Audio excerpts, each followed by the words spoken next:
সম্মানিত জুমার সালাতে উপস্থিত দিনী ভাই বোন, প্রশংসা আল্লাহর জন্য, শান্তি অবতীর্ণ হোক আল্লাহর রাসূলের উপর সাল্লাল্লাহু আলাইহি ওয়াসাল্লাম। আমরাও অবগত আছি যে আমাদের ধারাবাহিক আলোচনায় পবিত্রতার আলোচনা শেষ করে সলাতের আলোচনা আরম্ভ করে একদিন আমাদের বক্তব্য খুতবা হয়েছে, তা ছিল ফরজ সলাতের ফজিলত সম্পর্কে। আজকেও আমরা ফরজ সলাতের ফজিলত সম্পর্কেই আলোচনা করব ইনশাআল্লাহ।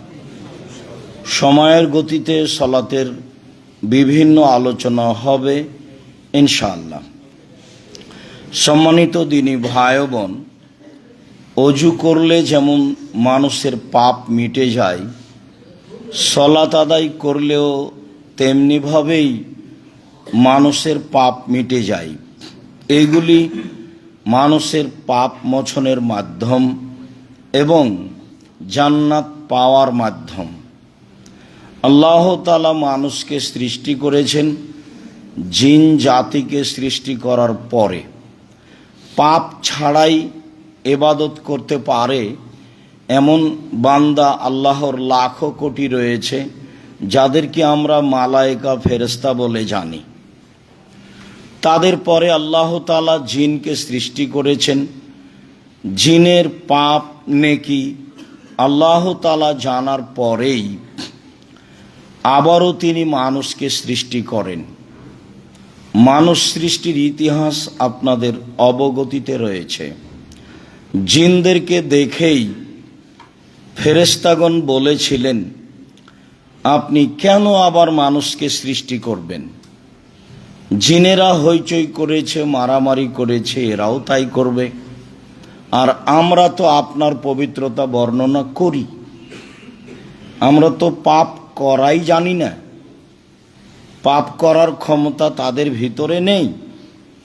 তো দিন রাত তো আমরা আপনার তাসবিহ পাঠ করি, তো আবার আপনি মানুষ সৃষ্টি করবেন কেন? তো আল্লাহ বললেন, আমি যা জানি তোমরা তা জানো না। তাহলে পাপ করতে পারে এমন বান্দা আল্লাহ সৃষ্টি করবেন, এমন খালক মাখলুক সৃষ্টি আল্লাহ করবেন, তারপর জিনদেরকেও দেখাবেন, ফেরেশতাদেরকেও দেখাবেন, এই দেখো তারা পাপ করতে পারে, তারপরেও পাপ না করে নেকির কাজ করে। এটাই তো আমি তোমাদের দেখাতে চাই। তোমরা তো পাপ করতেই পারো না, তাহলে আর সফলতা কি বুঝি? তোমাদেরকে তো ওইভাবে সৃষ্টি করিনি। আর আল্লাহ তাআলা নিজের কাজ নেওয়ার জন্য ফেরেশতাদের সৃষ্টি করেছেন। সেখানে মানুষের পাপ লিখা হোক, মানুষকে হেফাজত করা হোক, বা কোনো কাজ নেওয়া হোক, পাহারাদারও আল্লাহ রেখেছেন জায়গা জায়গা। যেমন সব আকাশের দরজাতেই পাহারাদার আছে। আর এত শক্তিশালী আদেশ পালনে জোরালো পাহারাদার, আপনি অবাক হবেন যে জিবরাইল হলেন ফেরেশতাদের সবচেয়ে সম্মানী। তো এখন প্রথম আকাশের পাহারাদারকে জিবরাইল বলছেন, দরজা খুলুন। তখন পাহারাদার বলছেন, আপনি কে? বলে, আমি জিবরাইল। আপনার সাথে কে? আমার সাথে মোহাম্মদ সাল্লাল্লাহু আলাইহি ওয়াসাল্লাম। তা আপনি কে বলার পরেই তো খুলে দেওয়া দরকার ছিল যে জিবরাইল। তার মানে যিনি পাহারাদারে আছে তার হাজারো গুণ উপরে জিবরাইল মান সম্মানে। তা আবার বলছেন, আপনার সাথে কে? মোহাম্মদ সাল্লাল্লাহু আলাইহি ওয়াসাল্লাম। তাহলে তো তাড়াহুড়া করে দরজা খোলা প্রয়োজন ছিল। আবার বলছেন, আপনাকে কি তার কাছে পাঠানো হয়েছিল? এত জেরা একজন পাহারাদার করে। তারপরে বলছেন, হ্যাঁ পাঠানো হয়েছিল, জি মোহাম্মদ আমার সাথে আছেন। তাহলে বোরাক আছে সাথে, সবচেয়ে উত্তম এবং দ্রুতগামী বাহন। আবার জিবরাইল আছেন, মোহাম্মদ সাল্লাল্লাহু আলাইহি সাল্লাম আছেন, তারপরে দরজা খোলা হচ্ছে। পাহারাদারকে এমনি হতে হবে, যদি মূল মালিক হয় আপনার কারখানার, তবুও পাহারাদার দরজা খুলবে না যতক্ষণ পর্যন্ত মূল মালিক তার কাছে স্পষ্ট না হয়েছে। দরকার হলে মূল মালিকের বিষয়টি আরো তাকে জানতে হবে, তারপরেও দরজা খুলবে।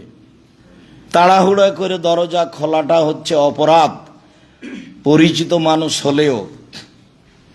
তো আমি বলছিলাম আল্লাহ তাআলা কাজ নিয়েছেন ফেরেশতা দিয়ে, মানুষ দিয়েও নেননি, জিন দিয়েও নেননি। যাদের ভিতরে স্বার্থ থেকে যেতে পারে এমন কিছু দিয়ে কাজ নিয়েছেন যাদের ভিতরে কোনো স্বার্থ নেই। বলছিলাম সলাতের ফজিলতে আব্দুল্লাহ ইবনে মাসউদ রাদিয়াল্লাহু তাআলা আনহু বলেন, রাসূল সাল্লাল্লাহু আলাইহি সাল্লাম বলছেন যে ইন্না রাজুলান আসাবা মিন ইমরাতিন কুবলাতান, একদা একজন পুরুষ কোন নারীর সাথে অশ্লীল কাজে জড়িয়ে পড়ে, স্বাভাবিক অশ্লীল। ফাতান নবী সাল্লাল্লাহু আলাইহি সাল্লাম, তারপর লোকটি নবীর কাছে আসেন। ফাখবারাহু, বিষয়টি আল্লাহর নবীকে বলে দেন। ফানজালাল্লাহু তাআলা, তো বলার সাথে সাথে অত্র আয়াত নাজেল হলো। তাতে আল্লাহ তাআলা বলেন, ওয়া আকিমিস সলাতা তারাফাইন নাহারে ওয়া যুলাফা মিনাল লাইলি, আপনি সলাত আদায় করুন রাতের দুই অংশে, দিনের দুই অংশে। ফজর পড়ুন, জোহর পড়ুন, আসর পড়ুন। যুলাফা মিনাল লাইলি, আর মাগরিব পড়ুন আর এশা পড়ুন। আর না হয় ফজর আর এশা পড়ুন রাতে, আর বাকি সলাত আদায় পড়ুন দিনে।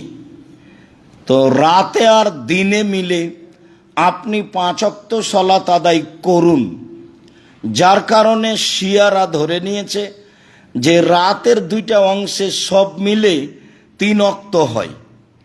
জোহর আসর 1, মাগরিব এশা 1, আর ফজর হলো 1। ওই 2 মিলে 1, এই 2 মিলে 1 2, আর এই 1 মিলে 1, মোট হলো 3। তারা কোরআন মাজিদের আয়াত পেশ করেছে, যেহেতু তারা মুহাম্মদ সাল্লাল্লাহু আলাইহি সাল্লামকে মানে না, যে আল্লাহ পাঠিয়েছিলেন জিবরাইলকে আলীর কাছে, তো জিবরাইল ভুল হয়ে গেছে, ভুল করে চলে এসেছেন মুহাম্মদ সাল্লাল্লাহু আলাইহি সাল্লামের কাছে।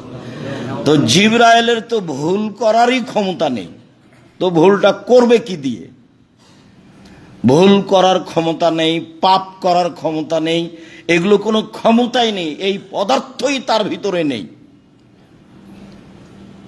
যার কারণেই তো আমি বলেছিলাম, পবিত্রতার আলোচনায় বলছিলাম, মনে আছে হয়তোবা, যে আমি মুহাম্মদ সাল্লাল্লাহু আলাইহি সাল্লামের মুখখানা অপবিত্র এই কথা বলিনি।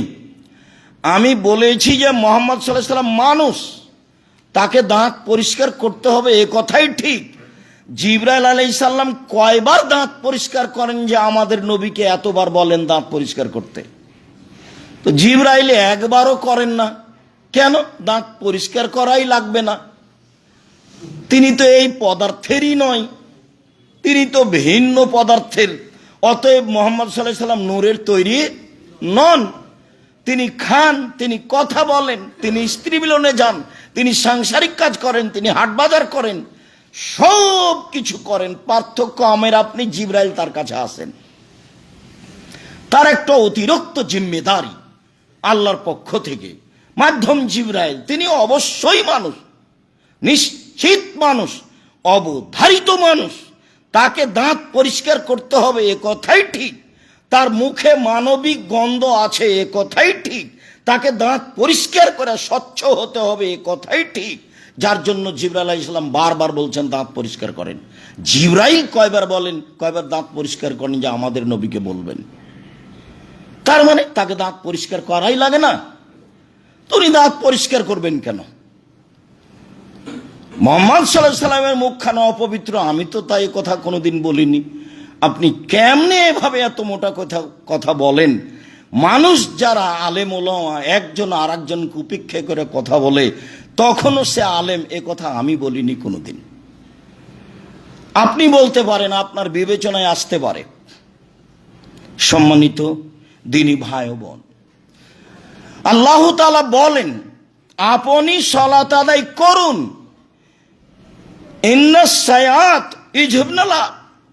ইন্নাল হাসানাত ইযহাবনা সাইয়্যাত, নেকি পাপকে দূর করে দিবে।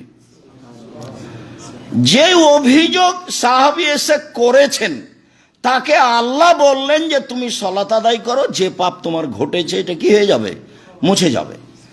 যালিকা যিকরা লিয-যাকিরিন, যারা উপদেশ গ্রহণ করবে তাদের জন্য এটা উপদেশ। সবাই কি গ্রহণ করবে? শুনে তো সবাই অনেকে হেসে উঠবে, অনেকেই তুচ্ছ তাচ্ছিল্য করে কিছু বলবে। তখন আল্লাহ তাআলা বললেন যালিকা যিকরা লিয-যাকিরিন, এইটা হচ্ছে যারা উপদেশ গ্রহণ করবে তাদের জন্য উপদেশ। যে কোনো পাপ ঘটে গেলে মানুষ যদি সালাত আদায় করে তাহলে সেই সালাতের মাধ্যমে পাপ কি হবে, মিটে যাবে। উমামা বাহিলি রাদিয়াল্লাহু তাআলা আনহু বলেন রাসূল সাল্লাল্লাহু আলাইহি ওয়াসাল্লাম বলেছেন সাল্লু খামসাকুম, পৃথিবীর মানুষ 5 ওয়াক্ত সালাত আদায় করো। অসুমু শাহরাকুম, তোমরা রমজান মাসের সিয়াম পালন করো। ও আদ্দু যাকাতা আমওয়ালিকুম, তোমাদের সম্পদের যাকাত বের করো। কিছু হাদিসে এসেছে এমন একটা সময় আসবে মানুষ যাকাত বের করাকে মনে করবে জরিমানা দিলাম,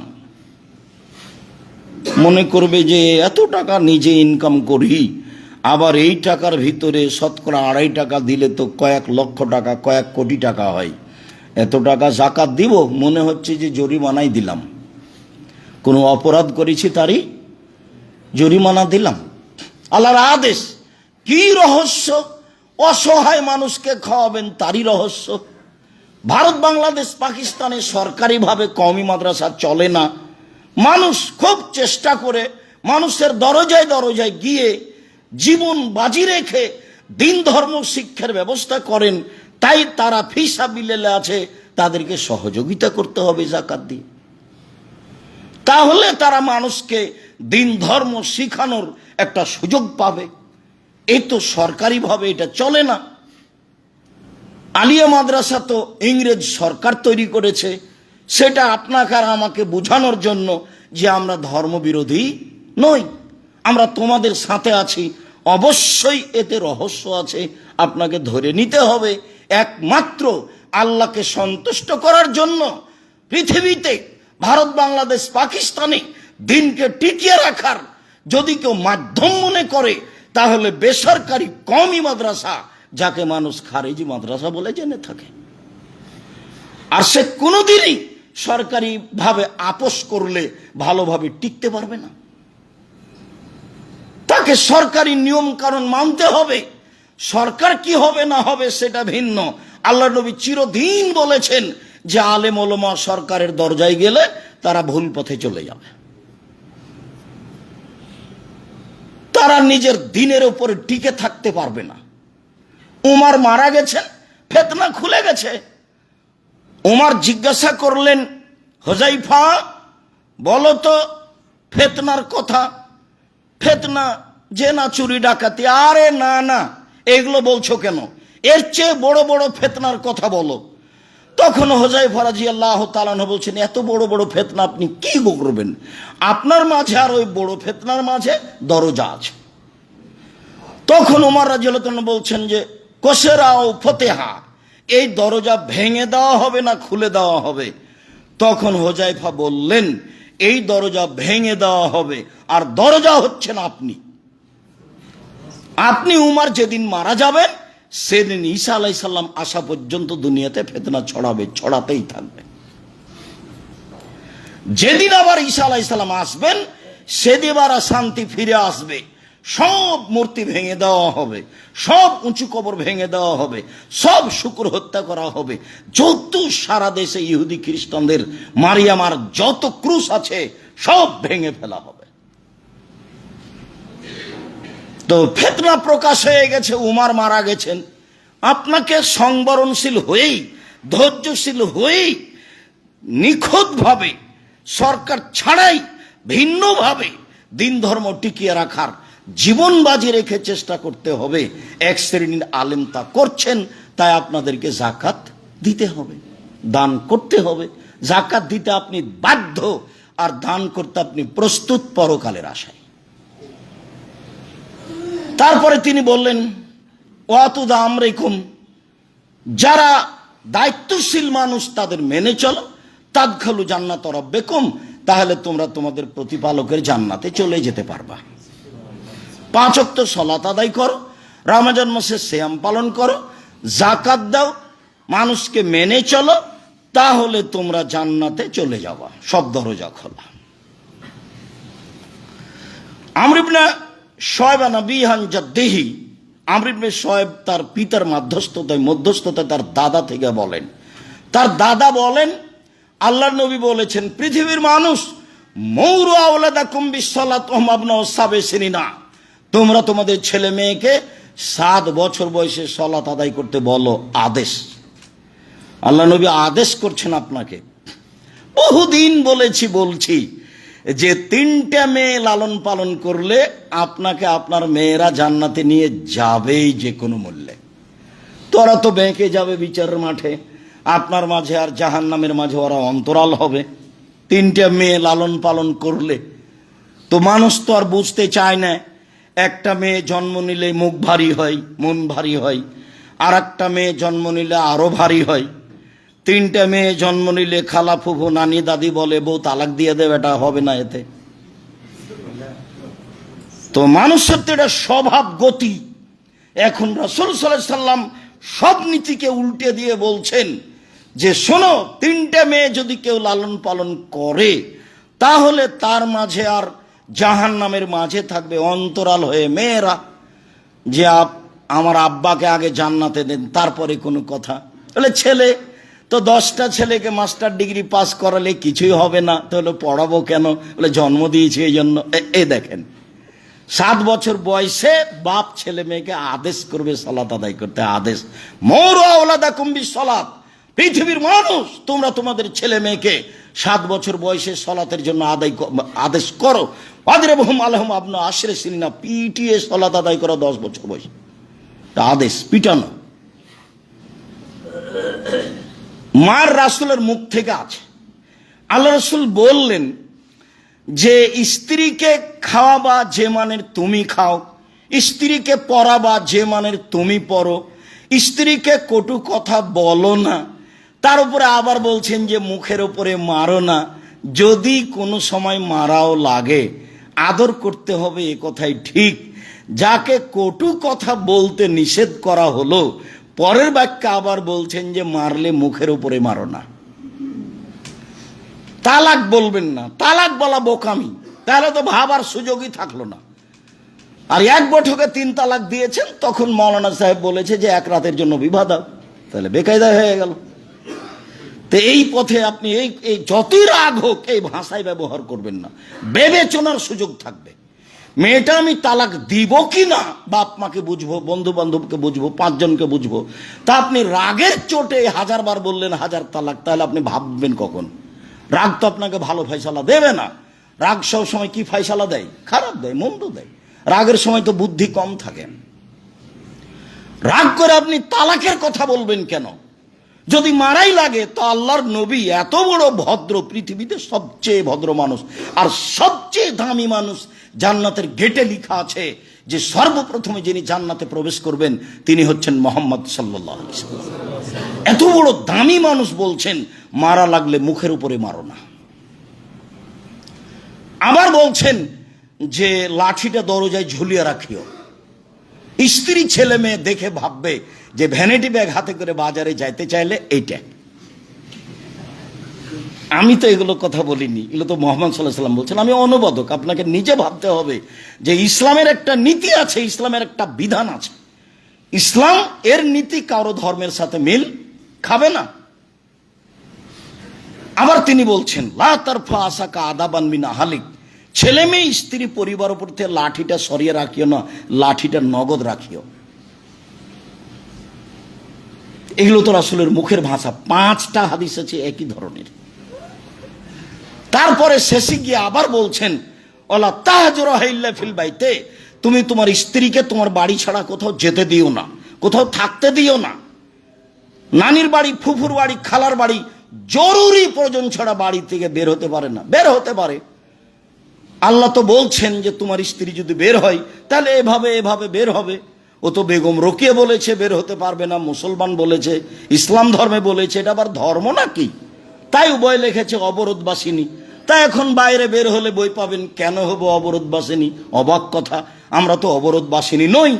আমরা তো ডাক্তারের কাছে যেতে পারি, আমরা তো শ্বশুর বাড়ি যেতে পারি, আমরা তো বাপের বাড়ি যেতে পারি, আমরা তো প্রয়োজনে মাঠে ঘাটে যেতে পারি।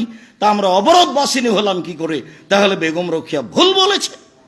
অত অপমান করার জন্য ওই তো সেদিন আপনার বাড়ি যে স্টেশনে, সেই ট্রেন স্টেশনের ঘটনা আমি কতবার নকল করলাম যে আপনাদের এলাকার 5 জন 7 জন 10 জন পরহেজগার মহিলা ওরা হজ সফরে যাবে, তো ট্রেনে যাবে ঢাকা, তো ট্রেন স্টেশনে বসে আছে।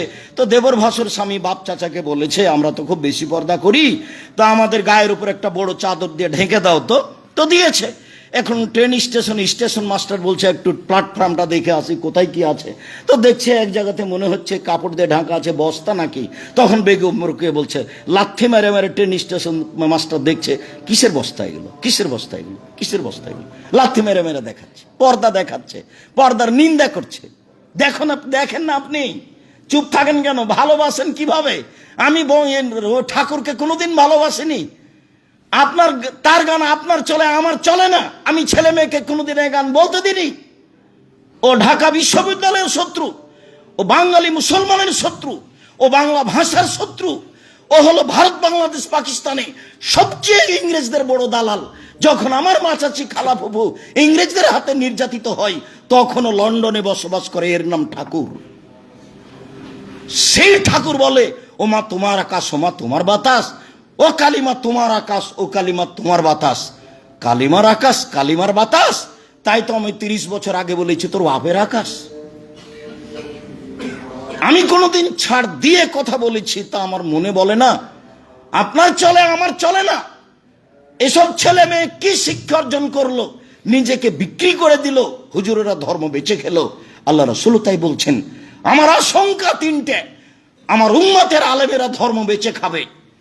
আমার আশঙ্কা 3টে, আমার উম্মত হিন্দুদের সাথে মিশে যাবে। আমার আশঙ্কা 3টে, আমার উম্মত মূর্তি পূজা করবে। মাস্টার ডিগ্রি পাস করেছে, পাইলট ছিল, এখন রিটায়ার্ড হয়েছে, অনেক টাকা পেয়েছে, ঢাকায় বাড়িঘর করেছে। মায়ের ছবিটাকে সুন্দর করে কাঠ দিয়ে ঝকঝকে করে বানিয়ে পিছন দিকে ঝুলিয়ে রেখেছে।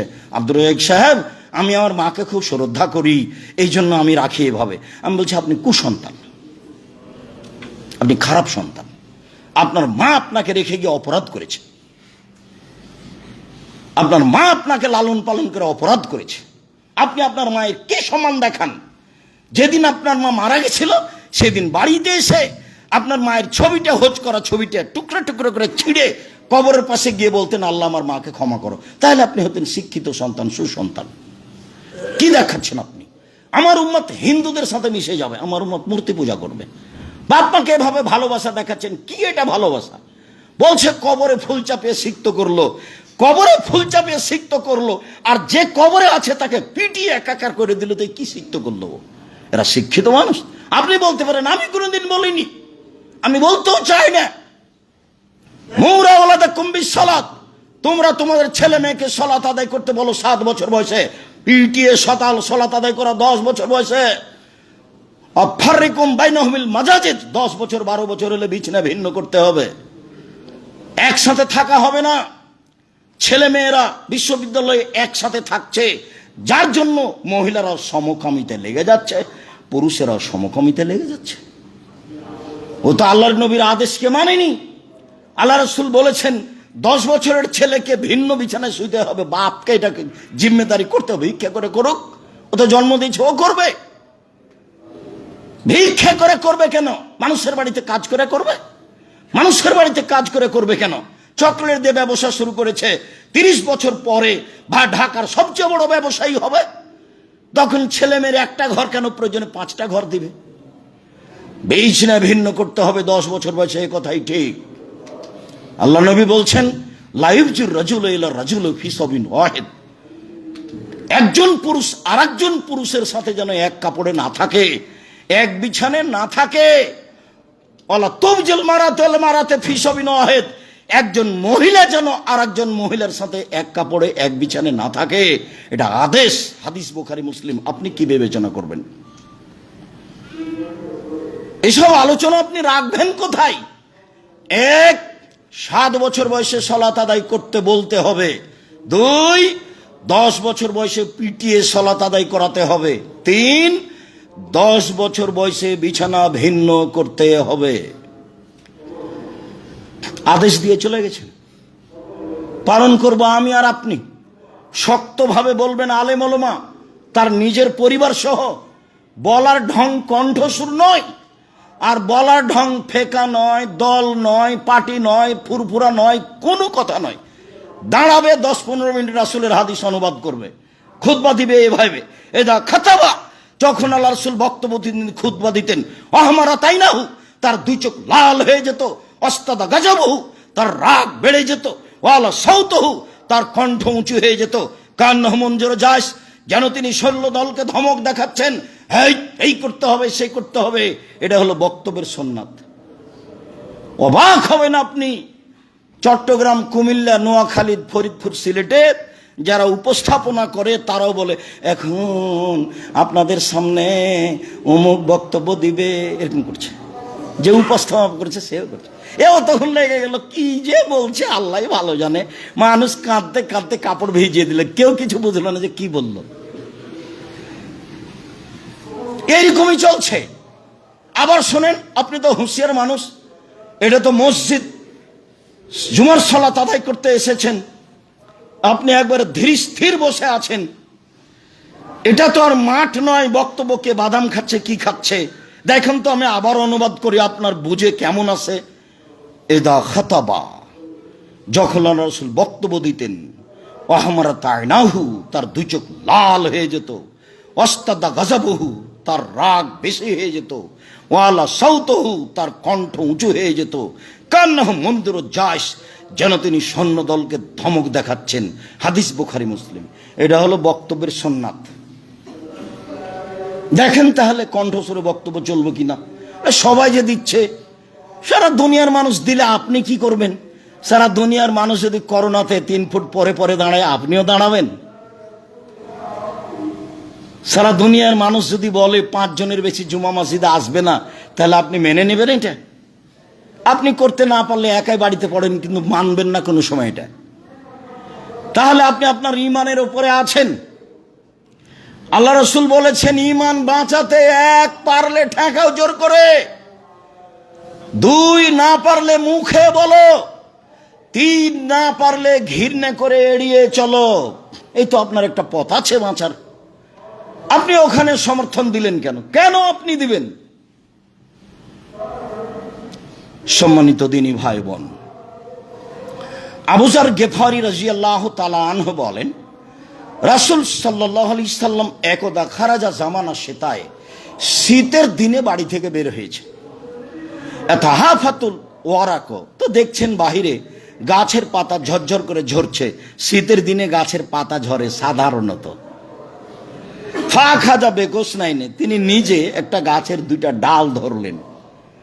ডাল ধরতেই ফাদালিকাল ওয়ারাক ইয়াতাহাফাতু, দেখছেন ধরতেই গাছের ডালগুলি টপ টপ টপ টপ করে একটার পর একটা ঝরে পড়তে লাগলো। তখন আল্লাহ রাসূল বলছেন, আবু যর। তো আবু যর বলছেন, লাব্বাইক ইয়া রাসূলুল্লাহ, বলেন আমি প্রস্তুত, কি বলছেন? তখন বলছেন আবু যর, মনে রেখো, ইন্নাল আবদাল মুসলিম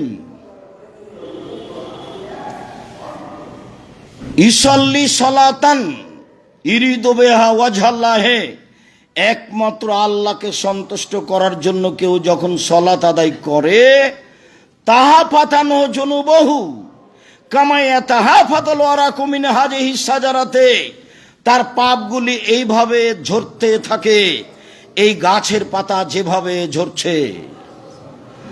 সালাতে মানুষের পাপ ঝরে যায়। এইটা রাসূল সাল্লাল্লাহু আলাইহি সাল্লাম বললেন আবু যর গিফারীকে। আব্দুল্লাহ ইবনে শাকিক রাদিয়াল্লাহু তাআলা আনহু বলেন, রাসূল সাল্লাল্লাহু আলাইহি সাল্লাম বলেছেন, লা ইয়ারাউনা আসহাবু রাসূলিল্লাহ সাল্লাল্লাহু আলাইহি ওয়াসাল্লাম তারকু কুফরুন গায়রাস সালাহ। যত দুনিয়াতে ইবাদত আছে, যে কোনো ইবাদত আদেশ ছেড়ে দিলে সাহাবীগণ তাকে কাফের মনে করতেন না, তবে সালাত ব্যতীত। সালাত ছেড়ে দিলে সাহাবীগণ তাকে কাফের মনে করতেন। সালাত ছেড়ে দিলে সাহাবীগণ তাকে কাফের মনে করতেন।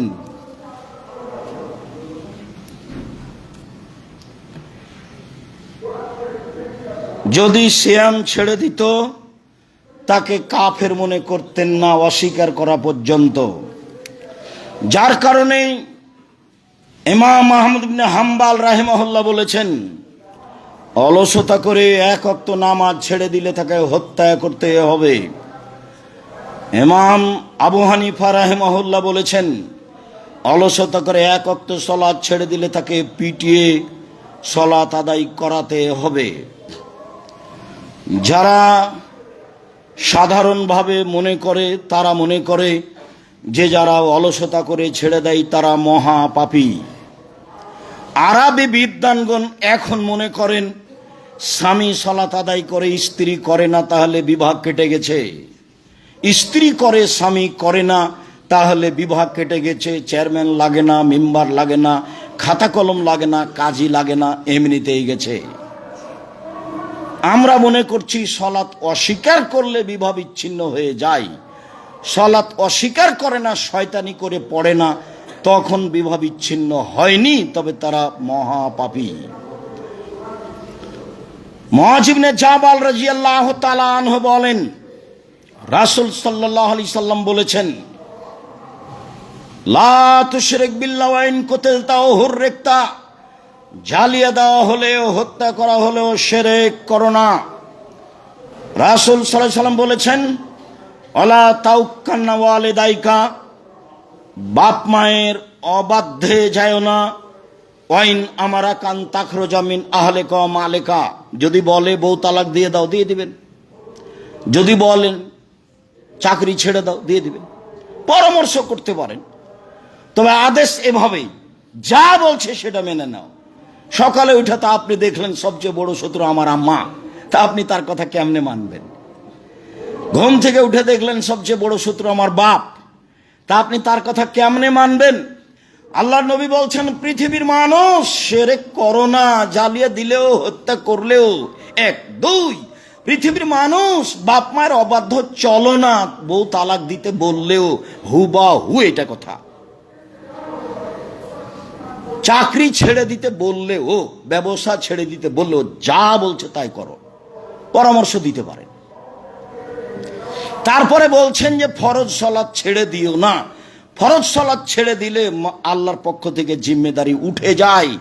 তারপরে বলছেন, ওয়াইয়াকুমুল মাসিয়াতা ফাইন্না বিল মাসিয়াতি হাল্লা সাকাতুল্লাহ, পাপে লিপ্ত থাকিও না। টাকার যাকাত দিও, নইলে পাপ হবে। মোবাইলে ল্যাংটা মেয়ে দেখিও না, নইলে পাপ হবে। এইভাবে টিভি ব্যবহার করো না, নইলে পাপ হবে। জেনায় লিপ্ত হয়েও না, নইলে পাপ হবে।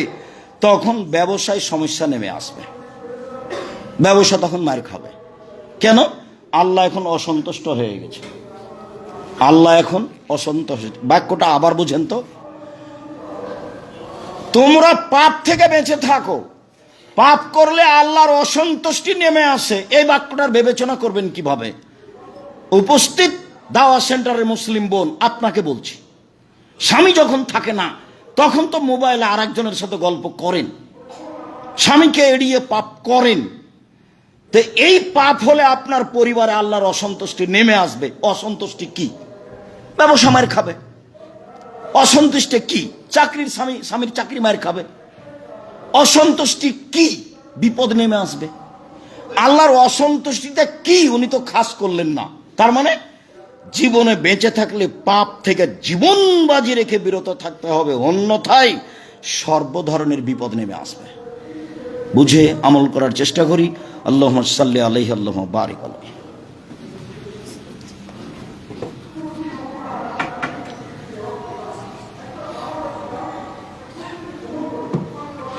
আলহামদুলিল্লাহ ওয়াহদা ওয়াসসালাতু ওয়াসসালামু আলা মান লা নাবিয়্যা বা'দা। আবু মুসা আশআরী রাদিয়াল্লাহু তাআলা আনহু বলেন, আল্লাহর নবী বলেছেন, মান সাল্লাল বারদাইনে দাখালাল জান্নাহ, কেউ যদি আসরের সালাত এবং মাগরিবের সালাত ঠিক ঠিক আদায় করে তাহলে সে জান্নাতে চলে গেছে। আবু হুরায়রা রাদিয়াল্লাহু তাআলা আনহু বলেন, রাসূল সাল্লাল্লাহু আলাইহি সাল্লাম বলেছেন, লাইয়ালে জান্নারা আহাদুন, সে ব্যক্তি জাহান্নামে যাবে না, মান সাল্লা কাবলা তুলুই শামসে ও কাবলা গুরুবেহা, যে সূর্য ডুবার আগে আসরের সালাত নির্ধারিত সময়ে পড়ল, যে সূর্য ওঠার আগে ফজরের সালাত নির্ধারিত সময়ে পড়ল, সে জাহান্নামে কখনো যাবে না। কখনো শব্দটা আল্লাহ রাসূল নিজে বলছেন, সে কখনো জাহান্নামে যাবে না। তার মানে আসরের সালাত ফজরের সালাত দুইটা সালাতকে ভিন্নভাবে গুরুত্ব দিতে হবে, যার কারণেই এক শ্রেণীর মানুষ বলছে যে এই দুটাকেই মারব, একটা পড়বো সূর্য ডুবার আগে আর একটা পড়বো সূর্য ওঠার আগে। ঠেকান দেখি আপনি আপনাদের এই হিসাব আমি কি করব? আপনি বাড়িতে পড়েন, আল্লাহ রাসূল তো আদেশ দিয়েছেন, সময়ের এক পর্যায়ে আপনাকে বলবো ইনশাআল্লাহ। এই দুটার কথাই বললেন, এখন যে দুটো হাদিস বললাম, কখনো জাহান্নামে যাবে না। তো সালাত হলো আসর আর সালাত হলো ফজর, এই দুটাই সালাত, তো কখনো জাহান্নামে যাবে না। আবু হুরায়রা রাদিয়াল্লাহু তাআলা আনহু বলেন, রাসূল সাল্লাল্লাহু আলাইহি ওয়াসাল্লাম বলেছেন, লা ইয়ালামুন নাস মা ফিন নিদাই ওয়াস সাফিল আউয়ালে, মানুষ যদি জানতো প্রথম কাতারে কি নেকি আছে, মানুষ যদি জানতো আজান দিলে কি নেকি পাওয়া যায়, লাম ইয়াজিদিল্লাহ ইস্তাহিমু আলাইহি ফাস্তাহামু, তাহলে লটারি ছাড়া কোনো পথ থাকতো না।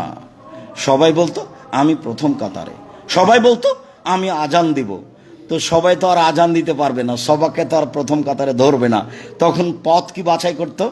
লটারি। আব্দুর রাজ্জাক সাহেব, আপনি না বলেছেন লটারি হারাম? হ্যাঁ, লটারি হারাম। ওটা হলো ওটা হলো জুয়া। হাজারো মানুষের টাকা নিয়ে একজনকে দেয় আর বাকি টাকা মেরে খায়, ওটা হারাম, ওটা জুয়া। আর এই লটারিতে কারো টাকা মায়ের খায় না, ওটা লটারি করে প্রথমজন বাছাই করা হয়। আগে যেমন বিলে মাছ মারতেন, তখন সবাকে যদি নিজে নিজে নিতে বলেন, তাহলে যে ভাগটাতে বড় মাছ আছে সেটা নিবেও। তো বলছেন এই লটারি করো, লটারি করো, যার নামে যেটা আসবে সেটা সবাই পাবে, ওটা জায়েজ, ওই লটারি জায়েজ, বুখারী মুসলিমের হাদিস। আল্লাহ রাসূল বললেন যে লটারি ছাড়া কোনো পথ পেত না মানুষ, যেহেতু মানুষ জানে না, কাজে মানুষ পিছে আসে, আগেই চলে যাওয়ার উঠে যাওয়ার চেষ্টা করে, বলে যে যখন সালাত শুরু হবে তখন যাব, সালাত শুরু হবে যখন, তো আবার রুকুতে ধরে, দৌড়ে দৌড়ে এসে ছেলের রুকু ধরে। তিনি বলছেন, ওয়ালা ইয়ালামু মা ফিত তাহজিরে, জোহরের সালাতে কি নেকি আছে এটা জানলে লাস্তাবকু ইলাইহি, দৌড়িয়ে এসে জামাত ধরতো।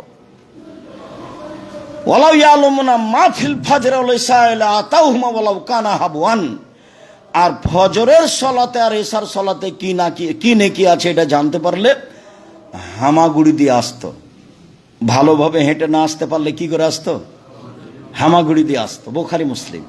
তা আমি আর আপনি তো বুঝতে পারি না, শুনি বা শুনিও না।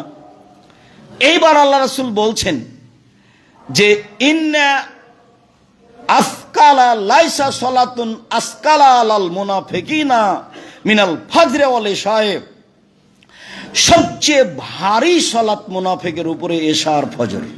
এবার আপনি মার খেয়ে গেলেন মনে হচ্ছে। আব্দুর রাজ্জাক সাহেব, আসলে 5 ওয়াক্ত সালাত আদায় করি, কিন্তু ফজরেরটা পারি না ভাই।